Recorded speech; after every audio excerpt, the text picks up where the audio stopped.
এই বিশ্বাসের জাদুকে আজকে চিনুন। আমরা একটা চরম বুদ্ধিমানের কাজ করেছে, এটা হচ্ছে এলআইসির এজেন্সি।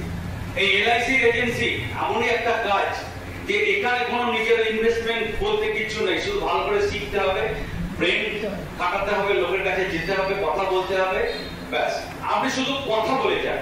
552 যারা পুরনো এজেন্ট আছেন, 5টা পুরনো ব্যক্তির সঙ্গে ফোনে কথা বলুন, 5টা নতুন ব্যক্তির সঙ্গে ফোনে কথা বলুন, অ্যাপয়েন্টমেন্ট নিন, আর 2জন লোকের সঙ্গে বসে এখন প্ল্যান করুন। আর যারা নতুন তারা প্রতিদিন 10জন লোকের সঙ্গে অ্যাপয়েন্টমেন্ট নিন ফোনে, কিন্তু কথা বলবেন মাত্র 2জন লোকের সঙ্গে সামনাসামনি। তাহলে কিন্তু আপনারা আজকে খুব বড় জায়গায় যেতে পারবেন। এখানে টাকা পয়সা নেই সেই জন্য আমি কিছু বলতে পারছি না যে হ্যাঁ আমার পরিস্থিতির মাধ্যমে তো যাচ্ছি, লোকের কাছে বলছি, কিন্তু একসময় পরিস্থিতি শেষ হয়ে গেলে তখন কি করবো, কিংবা আমি লোকে গিয়ে কি বলবো, সেই ভয়টা আমাদের নেই। কারণ আমাদেরকে প্রতি মুহূর্তে, প্রতি সপ্তাহে শনিবারে নতুন এজেন্টদেরকে ট্রেনিং দিচ্ছি, আর প্রতি মাসে একটা করে আমাদেরকে ট্রেনিং দিচ্ছি। বিশ্বাস কিভাবে তৈরি হয়? আমি বাবার সঙ্গে একবারে সার্কাসে গিয়েছিলাম। 36টা বাঘ আর 12টা হাতি নিয়ে ওরিয়েন্টাল সার্কাস এসেছিল মোহনবাগান মাঠে। বাবার সঙ্গে দেখতে গেছি দিনের বেলায়, বাবা বাজার করতে গেছে, না বলছে হাতি দেখবো, হাতি দেখবো, জীবনের কোনোদিন হাতি দেখেছি।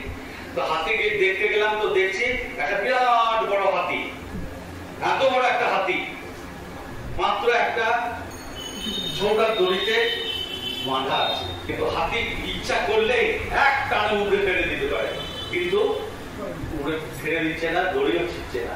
তো আমি বাবাকে জিজ্ঞেস করেছিলাম, বাবা এই হাতিটা ইচ্ছা করলে তো দড়িটা ছিটতে পারে, কিন্তু ছিটছে না কেন? তখন বাবা আমাকে বলেছিলেন, এই হাতিটা যখন খুব ছোট ছিল তখন এই হাতিটার যা শক্তি তার তুলনায় অনেক বড় একটা খুঁটি এবং তাকে একটা মোটা দড়ি দিয়ে বেঁধে রাখা হয়েছিল, এবং সেই হাতিটা তখন প্রচন্ড চেষ্টা করেছিল সেই দড়িটা ছেড়া, সেই খুঁটিটাকে উপড়ে ফেলা, খুঁটিটা নড়ে গেছে, তখন এরা খাওয়া বন্ধ করে দিয়েছিল হাতিটাকে, যাতে দুর্বল হয়ে যায়। তারপর আস্তে আস্তে আস্তে 7 দিন পরে তখন হাতির বাচ্চাটা বুঝতে পেরেছিল যে এই দড়ি আমার দ্বারা ছেড়া সম্ভব। এবং এই মনের মধ্যে, তার অবচেতন মনের মধ্যে ঢুকে গিয়েছিল যে এই যে দড়ি দিয়ে আমাকে বাঁধা আছে, এই দড়িটা আমি কখনোই ছিঁড়তে পারবো না। তাই জন্য যে হাতি বড় বড় গাছকে উপরে ফেলে দিতে পারে, বড় বড় পাহাড়কে ভেঙে তছনছ করে দিতে পারে, সেই হাতি কিন্তু এই সামান্য একটা সরু দড়িতে বাঁধা আছে, কিন্তু সে দড়িটাকে ছিঁড়তে পারছে না। আমরাও ছোটবেলা থেকে এই কথাই শুনে এসেছি, তোর দ্বারা হবে না। তোর ফ্যামিলিতে কেউ কোনোদিন এলআইসি এজেন্সি করেনি, কেউ কোনোদিন বিজনেস করেনি, কেউ কোনোদিন এরকম কাজ করেনি, সবাই মাস্টারি করেছে, সবাই চাকরি করেছে, তুইও চাকরি করবি।